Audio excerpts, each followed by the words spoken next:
로마서 5장 1절부터 11절까지 말씀. 1절부터 제가 받들어 봉독 올립니다.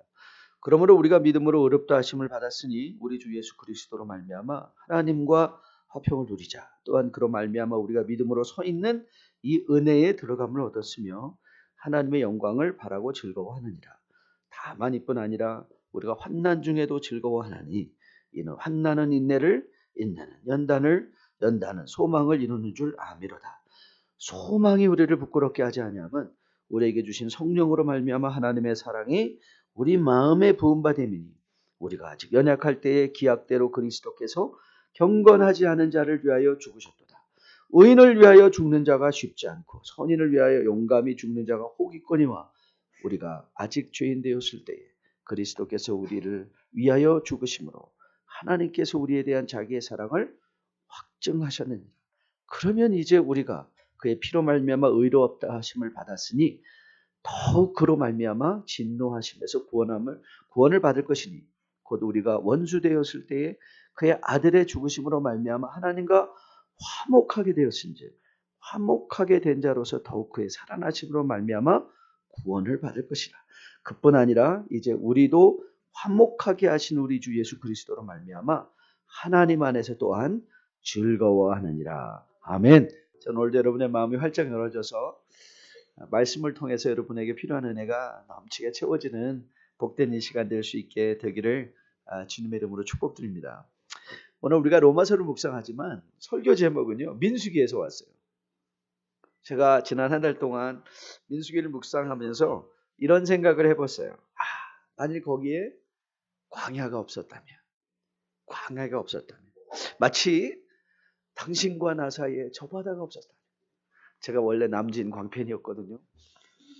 아르바이트도 좀 했습니다. 제가 유원지 가서 이 노래 부르면서 어린 시절 아르바이트도 했었는데 마치 당신과 나 사이에 저 바다가 없었다면, 이런 아픔이 없었던 것처럼 애굽과 가나안 사이에 광야가 없었다면, 여러분 상상만 해도 멋진 그림 아닙니까?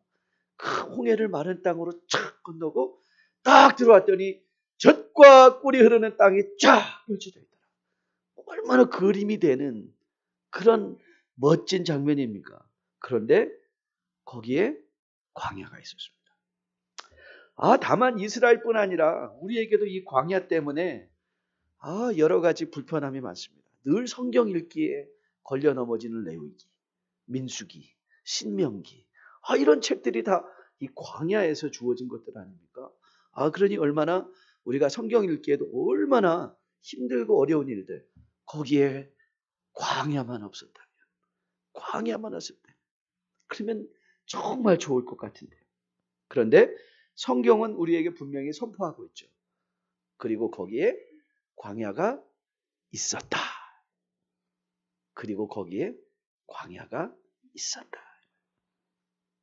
가끔 이런 생각이죠. 구원받고 바로 천국 가면 얼마나 좋을까? 그렇지 않아요? 세례받았더니 바로 천국, 세례받고 눈 떴더니 천국이었더라. 근데 여러분, 세례받고 눈 떴더니 천국이던가요? 아니요. 현실이에요. 현실. 세례받았는데 현실은 그대로고, 그리고 그 화상은 전혀 변하지 않았고, 그 자식은 그 자식이고, 달랑달랑 아슬아슬 늘 지내야만 하는 우리의 체킹 어카운트도 그대로고, 그리고 믿음 때문에 우리의 삶이 쉬워지면 좋을 것 같은데 믿었더니 더 어려워져요. 더 참아야 되고, 그리고 또 교회 다닌다더니 겨우 그 꼴이냐는 이 비아냥까지 들어야 되잖아요. 그렇지 않아요? 그전에는 마음 놓고 싸우고, 그래? 나도 네 머리끄댕이 잡고 한번 해보자 그랬는데 딱 하려고 그러면 또 마음에서 막 걸리는 게 있죠. 그러다 그거 참지 못하고 싸우고 나면 그 주변에 싸늘한 시선. 야, 교회 다니다더니 그거냐? 그게 전부냐?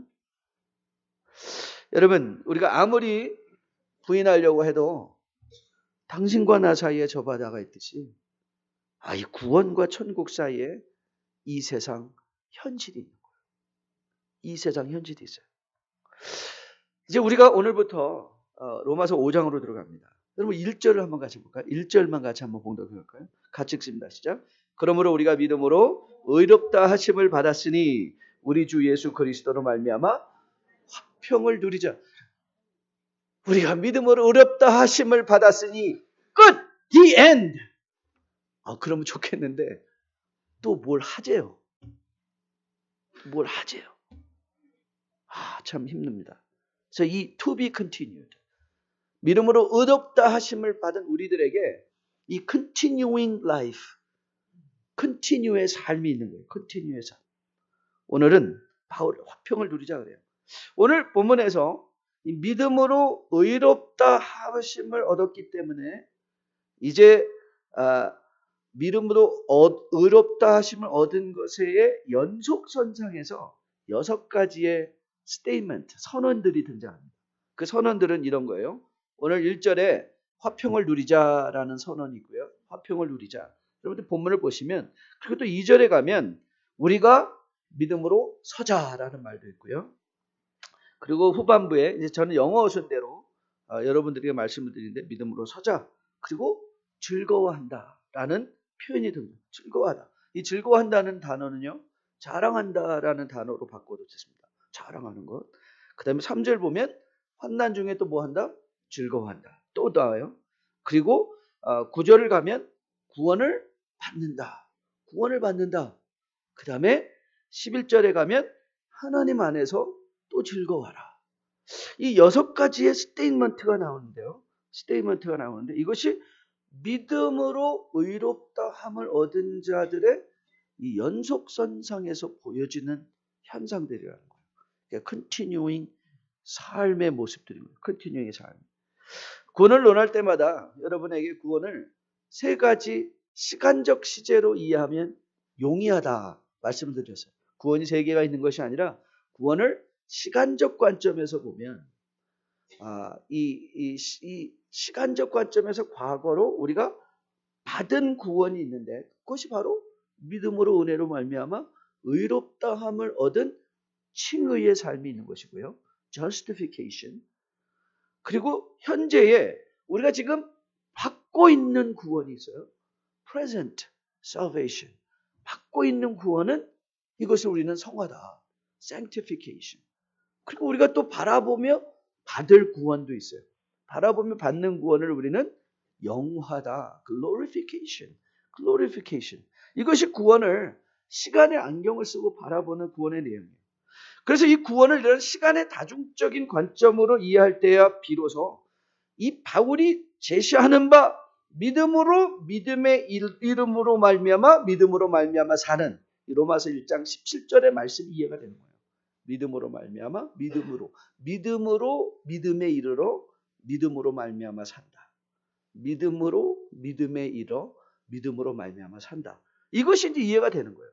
그래서 바울이 1장부터 4장까지 집중적으로 우리에게 소개했던 것은 은혜로 구원을 얻는다는 것에 대한 이 칭의적 차원에서 하나님 앞에 아무도 어떤 조건도 우리의 과거도 다 없이 할 수 있는 하나님의 은혜의 선포가 그리스도 예수를 통하여 우리에게 주어진 것. 이 사실을 우리에게 천명하고 있다면 이제 5장 이하에서는 오늘 본문에서도 이미 계속해서 반복해서 등장하는 단어가 하나 있죠. 소망. 소망. 이제 무언가를 바라며 오늘을 살아가는 삶의 내용들이 이제 5장 이하에 드러나고 있는 거예요. 그리고 이제 12장 이하에 가면 이 소망을 가지고 살아가는 자들의 삶에 있어서 어떻게 이웃 간의 이 공동체 사회 속에서 어떠한 믿음의 사람으로 하나님의 뜻을 매일매일 분별해내며 살아나는 사랑의 삶을 살 것인가가 이제 소개될 것이에요. 그래서 저는 여러분들과 저가 이 5장서부터 이제 8장까지 우리가 말씀을 이제 강론하려고 하는데, 한 가지 주제를 가지고 쭉 가려고 하는데, 이 5장부터 8장까지의 말씀을 통해서 매일 여러분들의 당면한 이 삶의 현장 속에서 내가 소망 중에 살아내야만 하는 이 성화의 삶이 뭔가, 이 성화의 삶이 분명하게 여러분들에게 인식되어짐으로 말미암아 현실을 바로 보고 믿음의 현실을 직시할 수 있고, 그 믿음의 현실 속에서 여러분이 대처해야 되는 것이 무엇인가, 이 믿음의 현실에 대한 대처, 믿음의 행동들을 여러분들이 구체적으로 마음에 교훈받는 앞으로 몇 주간의 시간이 될 수 있기를 주님의 이름으로 축복드립니다. 한 가지 또 더 재미있는 사실을 짚고 넘어가려고 하는데요. 바울이 1장부터 2장부터 3장, 4장까지에 걸쳐서 한 가지 중요한 이 문법적 변화가 하나가 있는데요. 바울은 1장에서는 거의 대부분 나는 이라는 이 1인칭 대명사를 썼습니다. 그래서 나는 복음을 부끄러워하지 않는다. 그런데 2장에 가면 너희는 이런 말이 나와요. 너희는 내가 You have no excuse. 너희들은 핑계할 거 없다. 그런데 3장에 가면 이제 3인칭 지시대명사인 they가 나와요. 그들은. 그렇죠? 그런데 4장 말미에 가서 갑자기 뭐가 등장하는가 하면 우리는 이들이 we라는 대명사가 등장해요. 우리. 그래서 예수는 4장 25절의 말씀이죠. 눈을 들어서 앞에 걸 잘 보시면 우리는 예수가 범죄한 것 때문에 내줌이 되고 또한 우리를 의롭다 하시기 위하여 살아났다. 이 갑자기 I, you, they 그러다가 이제 우리 이렇게 나갑니다. 여러분 이 소망의 삶을 살아가는 것 믿음의 가장 중요한 성격 중에 하나는 뭐냐면 이 믿음의 공동체적 성격입니다. 혼자 잘 믿는 건 아닙니다. 공동체가 잘 믿는 것입니다. 마치 그리스도께서 하나님께서 당신을 계시하실 때 삼위일체의 하나님으로 우리에게 다가오시고 자신을 보여주시는 것처럼 믿음은 절대 개인적일 수만 없습니다. 나 하나 잘 믿는다고 끝나는 게 아닙니다. 나 하나 천국 간다고 다 끝나는 게 인생이나 믿음의 여정이 아니라 우리입니다. 우리. 그래서 이 구원을 개인적인 사건이 아니라 salvation is not just private event, but it's a communal event. 공동체적인 거예요. 접붙임을 당하는 거예요. 접붙임을 당해요. 그래서 이런 차원에서 존 스타트 목사님께서 로마서 5장 1절로 6장 23절까지의 소제목을 이 부분을 강론하시면서 뭐라고 붙였는가? God's people united in Christ. 그리스도 안에서 연합된 하나님의 사람들이에요. 그러니까 이 믿음으로 말미암아 의롭게 된 사람들은 끊임없는 unification, united in Christ. God's people united. 하나님의 사람들이 연합되는 거. 그것이 믿음이에요. 연합되지 않는 건 믿음이 아니에요. 그리스도의 믿음으로 말미암아 연합되어져서 우리의 믿음이 공동체적인 누림과 공동체적인 책임. 나 하나 잘 되면 끝이 아니라 우리가 잘 돼가는 것. 그래서 여러분, 저는 여러분과 저가 다시 한번 5장 이하에 여러분들의 믿음이 또한 더불어 이 공동체적인 성격 속에서 나는 어떤 공동체의 믿음을 키워가고 있는가도 여러분들이 다시 한번 살펴보고 돌아볼 수 있는 시간 될 수 있기를 주님의 이름으로 축복드립니다. 오늘은 1절에서만 머물려고 해요. 설교 일찍 끝나겠죠? 한 절 말씀 갖고 보려고 하는데요. 그래서 오늘 이제 믿음으로 의롭게 되어 광야를 지나가는 믿음의 공동체로서 추구할 가치가 이제 선언이 되는데 하나님과 화평을 누리자라는 거예요. 화평을 누리자. We have peace with God.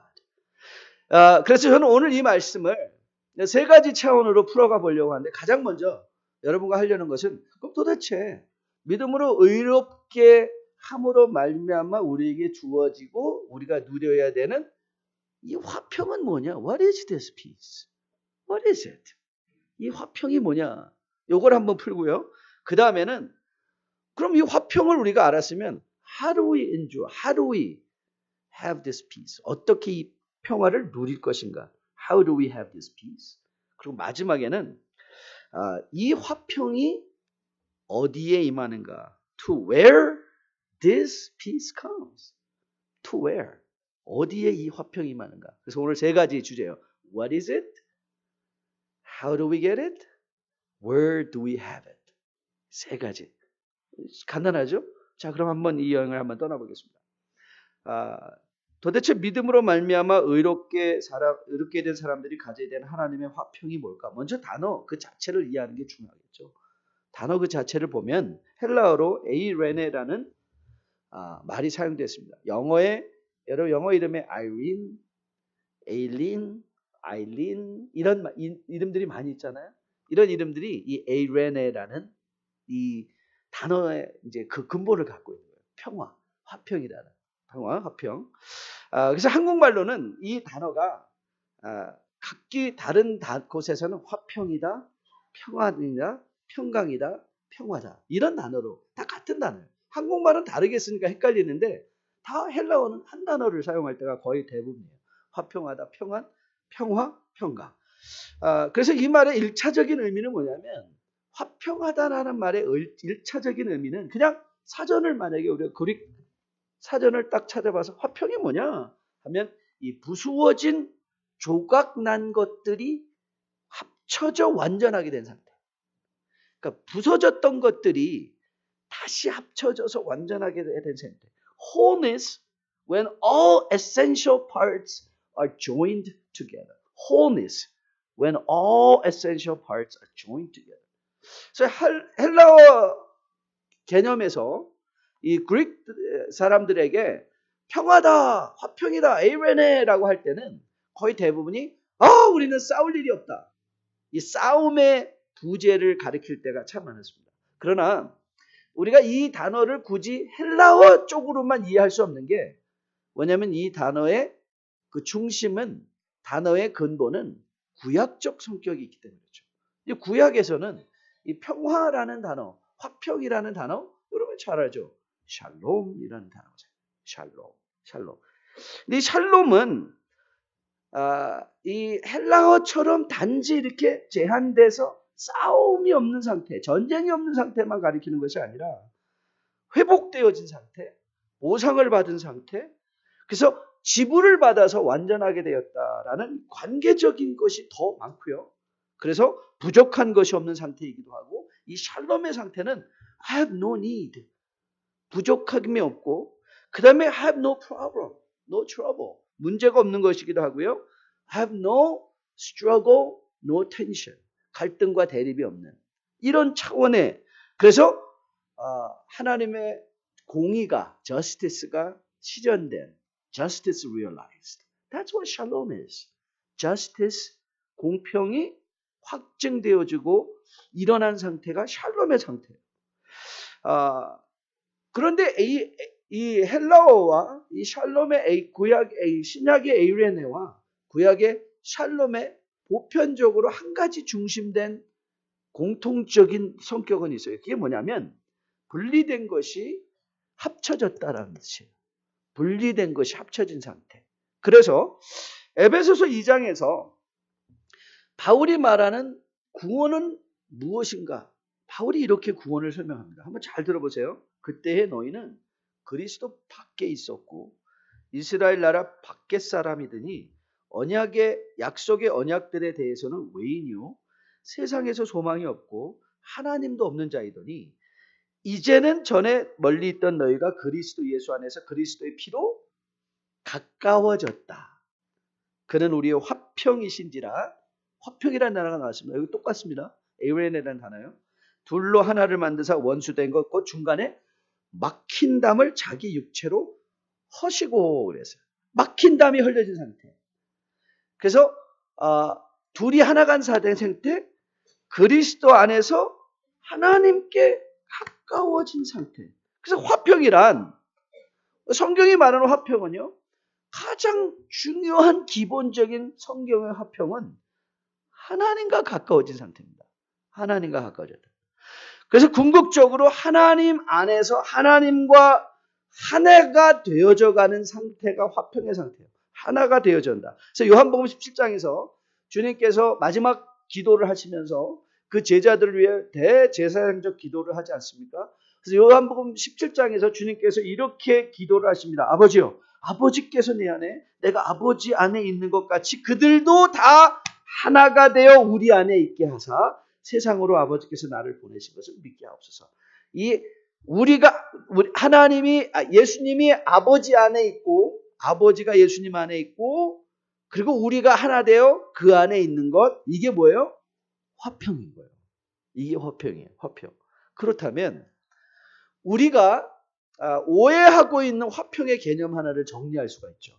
화평은 이런 차원에서 화평이다, 평화다, 평화는 육체의 편안함이 아니라 peace is not comfort.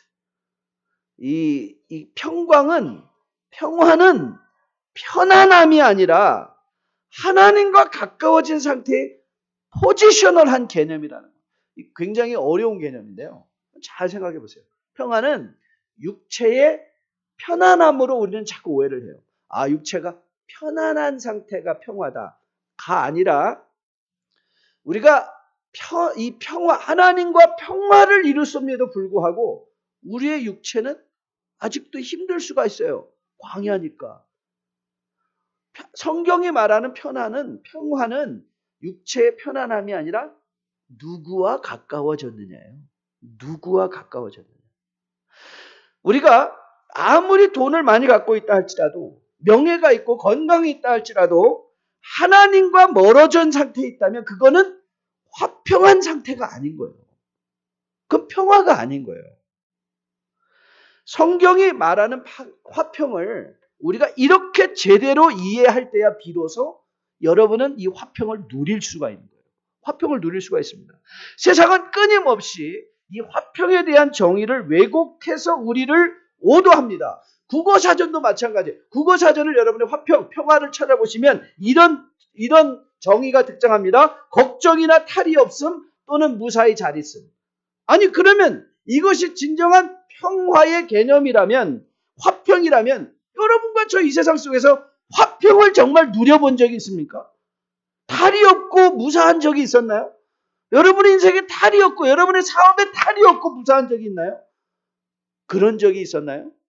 여러분 사도행전 18장 9절에서 그가 감옥에 갇혀 있을 때 성령께서 주님께서 환상 중에 나타나서 바울에게 이렇게 말씀하십니다. 잘 들어보세요. 밤에 주께서 환상 가운데 바울에게 말씀하시되 두려워하지 말며 침묵하지 말고 말하라. 자, 이 말이 시사하는 게 뭐죠? 바울이 지금 상당히 뭐 하고 있다는 거예요? 두려워하고 있었다는 거예요. 바울이 두려워하고 있었어요. 그리고 바울은 이제 그만 말할까? 말하면 계속 더 맞겠네? 그런 마음이 들고 있었어요.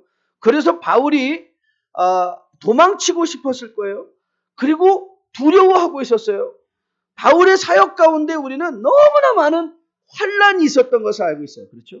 40주야를 벗고 맞고 피하고 빠지고 강도의 때를 만나는 그 수많은 경험들 속에서 우리 can we say Paul was peaceless person?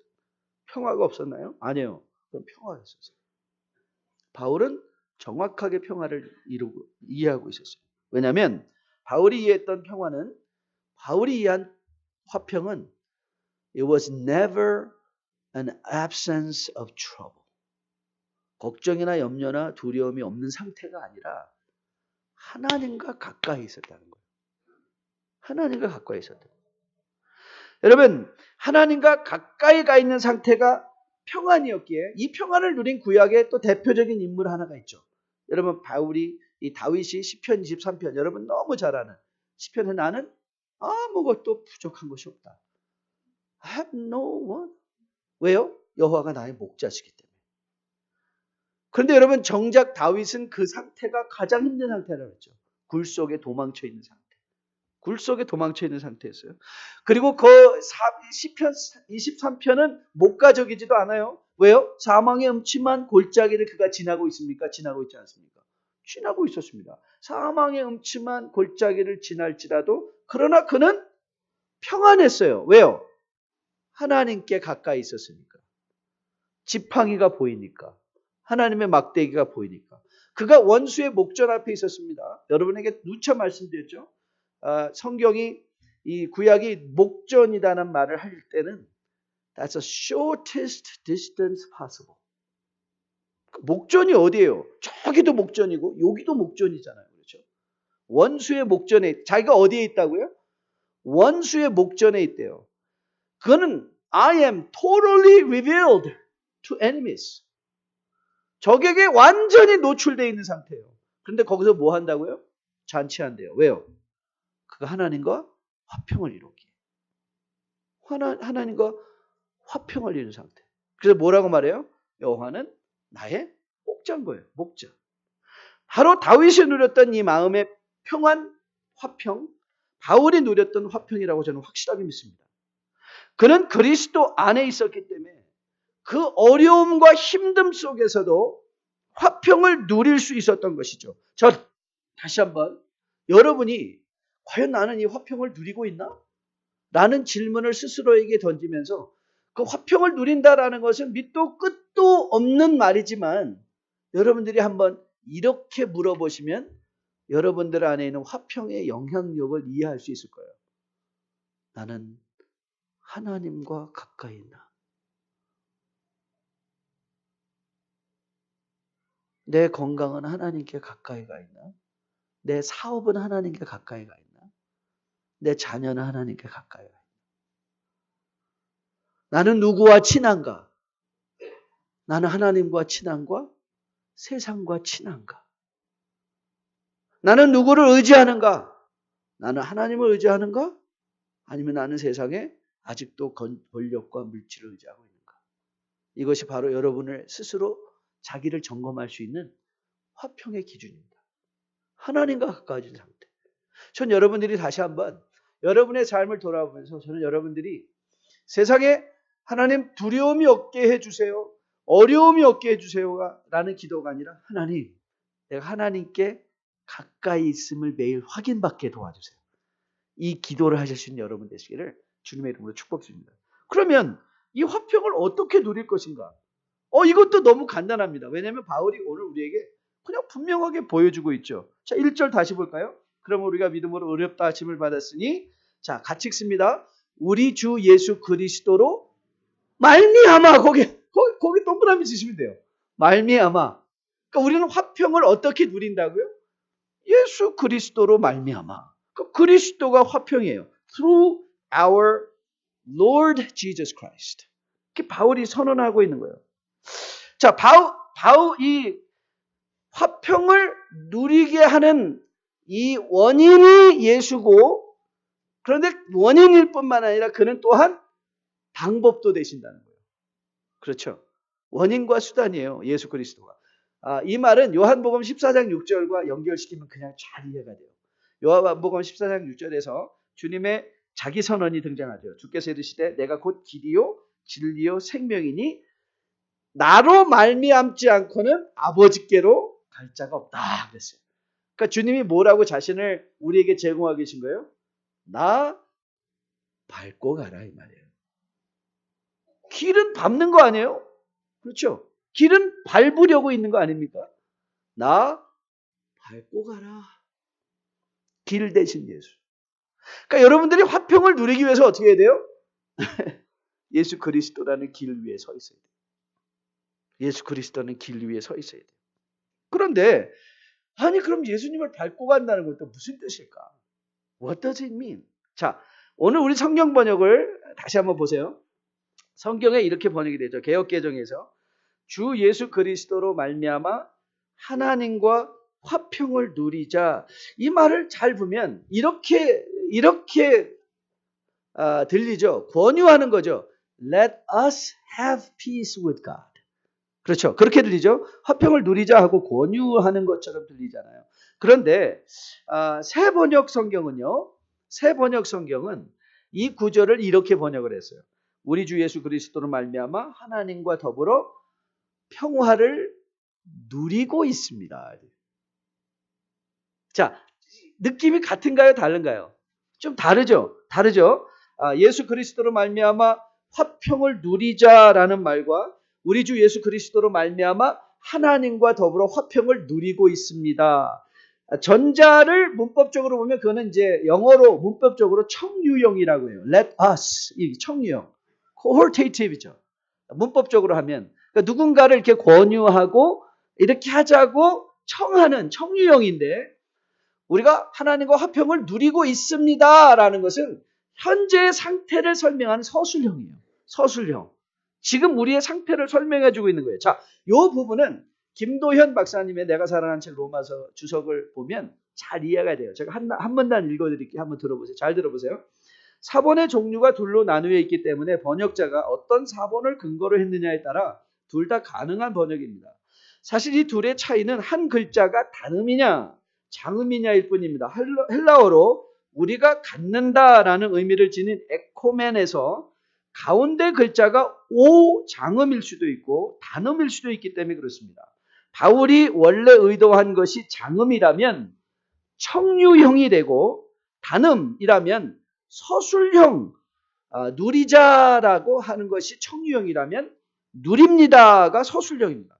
당시 신약 성경은 모두 손으로 받아 적어서 복사했는데 사본을 자기 앞에 놓고 복사를 하는 것이 아니라 한 사람이 성경을 읽으면 사본을 복사하는 사람들이 그것을 듣고 적었습니다.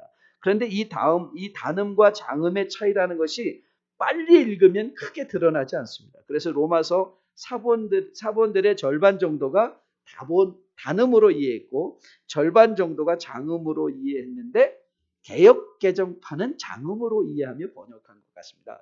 그러니까 누리자라는 청유형이에요. 존 스타트 목사님께서 그런데 아주 이렇게 명쾌하게 이걸 풀어놓으셨어요. 나머지 토탈 여기에 6개의 선언이 등장한다고 그랬잖아요. 6개의 선언이 등장하는데 이 6개의 선언 중에 하나도 이 청유형이 없어요. 다 서술형이에요. 즐거워하자, 누리자, 자랑하자 이 말을 하고 있지 자랑할까요? 함께 할까요? 이런 청유형이 아니라는 거예요. 자랑하고 있는 상태를 말하고 있는 거예요. 그래서 그러고 보면 이 단어 또한 문맥 가운데서 평화를 누리고 이미 있는 상태로 읽는 것이 가장 컨시스턴트하다. 그렇죠? 왜냐하면 나머지 5개와 연결하면 목사님 왜 이렇게 복잡하게 이해만 해야 됩니까?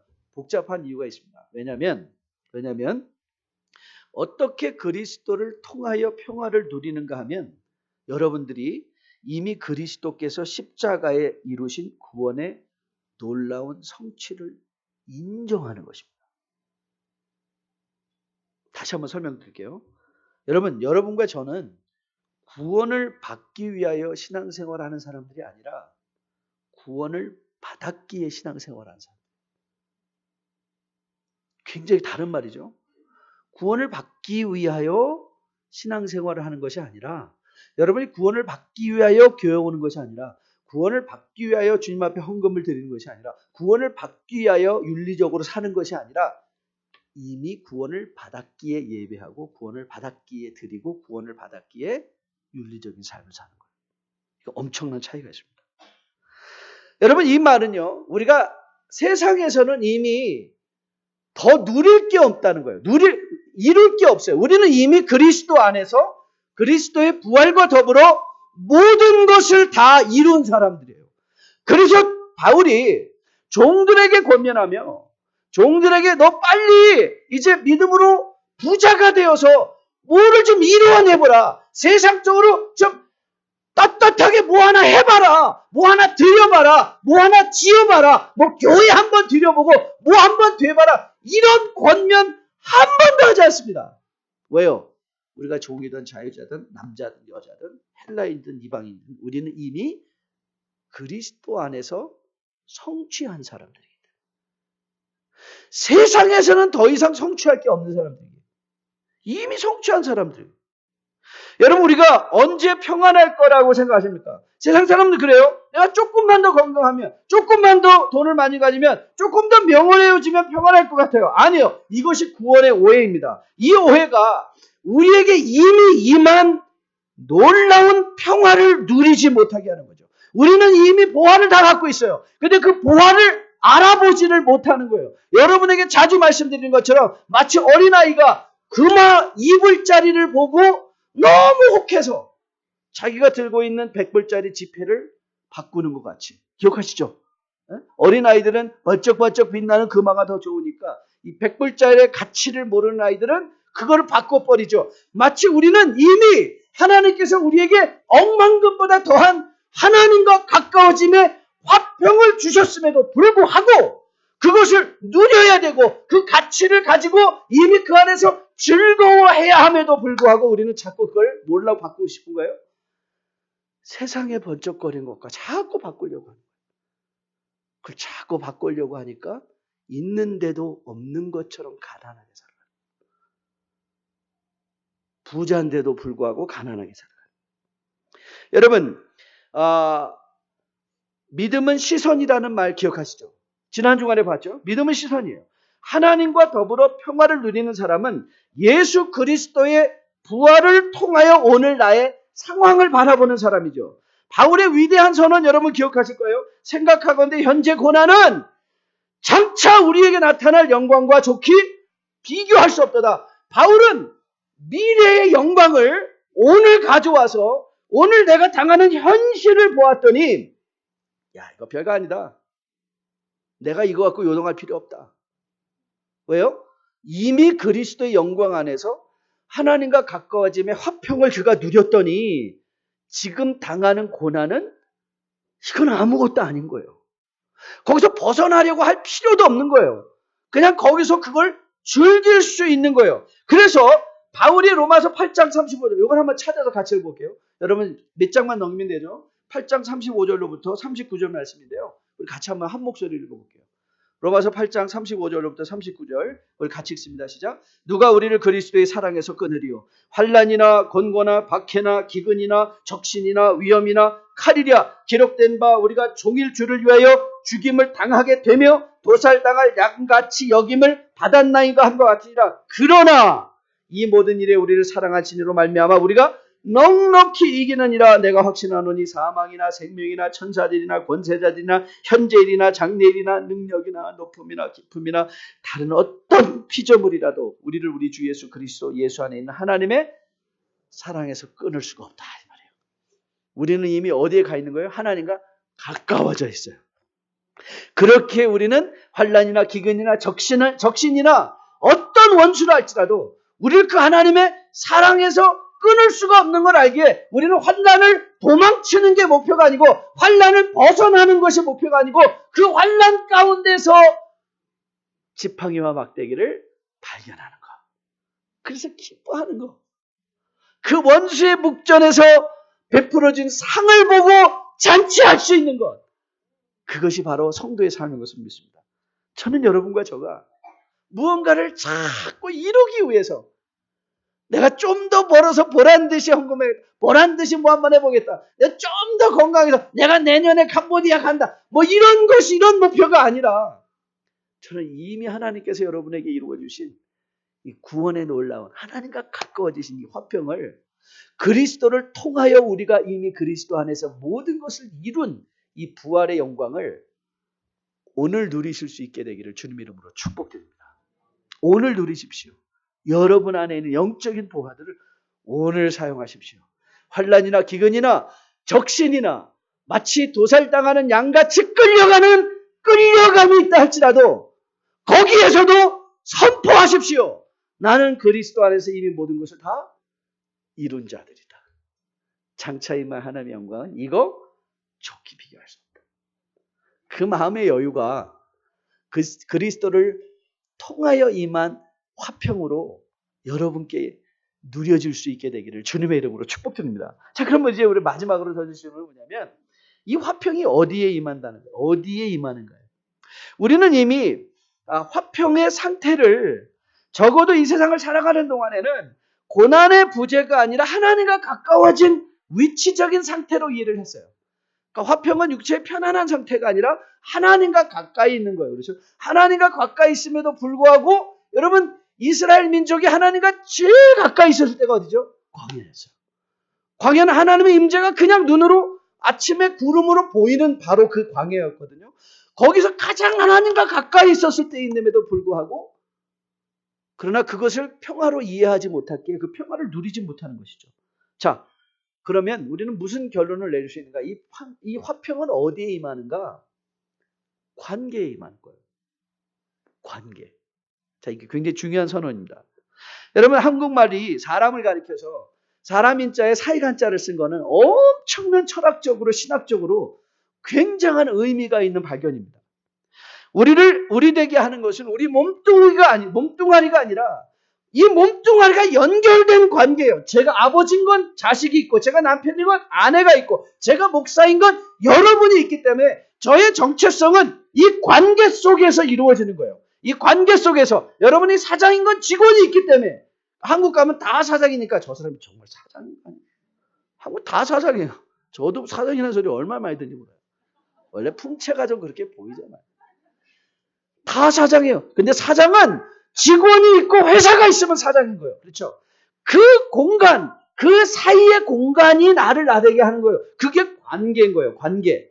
여러분, 이 자폐, 우리가 정신질환 중에 자폐가 있지 않습니까? 자폐는요, 자폐에도 여러 스펙트럼이 있어요. 그 스펙트럼 중에 자폐 여러 이 정도가 있는데, 가장 마일드한 이 자폐 중에 이 애스버거라는 것이 있어요. 지금은 이제 그것은 그 질병의 DSM-5에서 떨어져 나갔지만 진단은 안 해요. 하지만 이 애스버거는 뭐냐면 이 사회적 공감 능력이 떨어지는 거예요. 그래서 친구 목사님, 사모님 한 분이 이 목사님 때문에 너무너무 고생하셨어요. 이분은 그냥 자기 세계에 빠져서 살아요. 자기 세계에 빠져 있어요. 상대방은 지금 아프고 막 들어놓은 누워 있는데 그 아픈 걸 이해를 못해요. 왜냐하면 그냥 자기 것만 하면 좋은 거예요. 여러분 이거는요. 저는 근데 제가 이걸 왜 여러분이 소개하는가 하면 저는 교회 안에서 너무 심각한 영적 자폐자들 많이 만나요. 완전히 영적 자폐예요. 관계를 안 해요. 그 자기 세계에만 빠져 있어요. 자기 것만 알아요. 만남도 없고 섬김도 없고 교제도 없고 자기만 있어요. 이게 영적 자폐예요. 영적 자폐. 그런데 여러분 보십시오. 이 화평은 어디에 이 화평을 누리는 사람은 절대 영적 자폐에 들어갈 수가 없어요. 영적 자폐에 빠질 수가 없어요. 여러분께 자주 교만은 열등감의 이면이라고 말씀드렸어요. 교만한 사람은 열등감을 너무 느끼는 사람이에요. 여러분 열등감의 원인이 뭐죠? 열등감은요. 사실 자기가 자기 자신을 용납 못하는 거예요. 자기가 자기 자신을 용납 못해요. 그래서 인격적으로 분열돼요. 그래서 끊임없이 자기가 자꾸 남과 비교해요. 마치 우리가 백성을 거울아 아니 지가 지 얼굴만 되면 되지. 거울아 이 세상에 제일 예쁜 사람이 누구냐고 비교할 필요는 어디 있어요? 근데 그 비교에서부터 인간의 비극은 시작되는 거죠. 그 비교에서 인간은 시작되죠. 늘 남의 걸 보고. 그래서 여러분 열등한 사람, 열등감에 빠져 있는 사람은요. 늘 남과 비교하고요. 남의 성공을 깎아내려야 성이 풀리고요. 남의 불행을 통해서 자기 행복을 확인하고요. 그러니까 다시 말하면 열등감이라는 것, 교만이라는 건요. 자기가 자기 자신과 화평을 못 이룬 거예요. 자기가 자기 자신과 평화롭지 못해요. 여러분 주님께서 이웃을 사랑하라 하시면서 뭐라고 말씀하시죠? 내 몸을 사랑하듯 이웃 사랑하라. 자기를 사랑하는 거예요. 자기를 학대하는 사람은요. 절대 이웃을 온전한 눈으로 바라보지 못해요. 이웃도 학대를 해요. 이웃들을 학대를 해요. 여러분 자기가 검소한 사람이 있어요. 여러분 검소함과 인색함의 차이를 아세요? 검소함은요. 자기를 위해서는 적게 쓰지만 검소한 사람은 이웃을 위해서는 풍성하게 쓸 수 있는 게 검소함이에요. 인색함이 뭔지 아세요? 자기를 위해서도 안 쓰고 남을 위해서도 안 쓰는 거예요. 그리고 인색한 사람일수록요. 항상 쓰지 않는 남을 보고 쓰는 남을 보고 비평하기도 하고요. 판단하고요. 정죄해요. 그건 검소함이 아니에요. 그건 열등감이에요. 인색함은 열등감이에요. 여러분 그리스도께서 이루시는 화평은요. 내가 나를 용납할 수 있는 화평이에요. 제가 예수님을 믿고 가장 많이 치유된 부분은 이 부분이에요. 가난, 외모, 사회에 대한 삐딱한 시각. 저는 사회에서 삐딱한 시각이 내 주장이 옳다고 하던 공의를 내세우던 이 모든 것들이 저는 제가 공의로운 사람인 줄 알았는데요. 나중에 예수 믿고 보니까 제가 열등한 사람이었기 때문에 그랬던 것을 깨닫게 됐어요. 그런데 하나님께서 괜찮아. You are who you are. 너는 너야. 예수님께서 그 평안을 주셨어요. 내가 남이 된다고 행복하지 않아. 너의 행복은 너 안에 있는 거야. 예수님이 내 삶에 들어오시니까 이제는 남의 성공을 비교할 필요가 없어요. 그냥 나예요. 하나님이 나에 주신 그릇. 하나님이 내게 주신 capacity. And I'm happy. 그런데 여러분, 이런 치유를 저는 또 아버지 학교를 통해서 많이 치유를 받았기 때문에 그렇게 열심히 아버지 학교를 다니고 있기는 한데요. 여러분, 제가 이 열등감에서 치유를 받고 보니까 참 교회 안에 자기와 화평을 이루지 못한 열등감에 허우적거린 사람이 너무 많아요. 너무 많아요. 그래서 끊임없이 남 얘기, 허세, 위선. 그래서 일어나는 갈등. 여러분, 저는 가끔 제 얼굴을 거울을 비춰보거든요. 그럼 여러분도 알죠? 이 사람이 지금 평안한가? 평안하지 않은가? 여러분, how are you these days? 그럼 평안하신가요? 그리스도께서 우리 안에 이루어 주신 그 하나님의 놀라운 부활의 성취가 이미 내 것인 것을 알아서 Did you make peace with yourself? 여러분과 피스를 맺었나요? 여러분, 바울이 고린도 후서 12장에서 3번 간구한 거 기억하시죠? 12장 9절에서 이렇게 말씀하셨어요. 나에게 이르시기를 내 은혜가 내게 족하다. 이거 보니까 저는 이 말씀을 다시 한번 묵상하면서 이거 flat out. God said, well, no. 나 네 기도 안 들어줄 거야. 이 말이에요. 참 얼마나 이 열등감에 더 빠질 수 있지 않겠습니까? 그렇지 않아요? 하나님이 나를 거절하시다니. 그러면서 주님께서 이렇게 말씀하셨어요. 내 은혜가 내게 족하다. 이는 내 능력이 약한 데서 온전하여짐이라 하신지라. 여기서 이제 바울의 위대함이 우리에게 다가오죠. 그러므로 도리어 크게 기뻐함으로 나의 여러 약한 것들에 대하여 자랑하리니. 이는 그리스도의 능력이 내게 머물게 하려 합니다. 여러분, 바울이 자신의 약한 것들에 대해서 자랑할 수 있는 근거가 어디 있었습니까? Because he made peace with himself. 자기 자신과 peace. 그러니까 하나님이 내가 강하기 때문에, 내가 예쁘기 때문에, 내가 부자이기 때문에, 내가 잘 배웠기 때문에 나를 구원해 주신 것이 아닌 것이 알았어요. 그랬더니 하나님께 사랑받기 위해서 더 예뻐질 필요가 없는 거예요. 그러니까 he had a peace in himself. 자기 안에 평안을 누린 거예요. 그러면서 그가 이렇게 말해요. 그랬더니 그 능력이 내 안에 머문다는 거예요.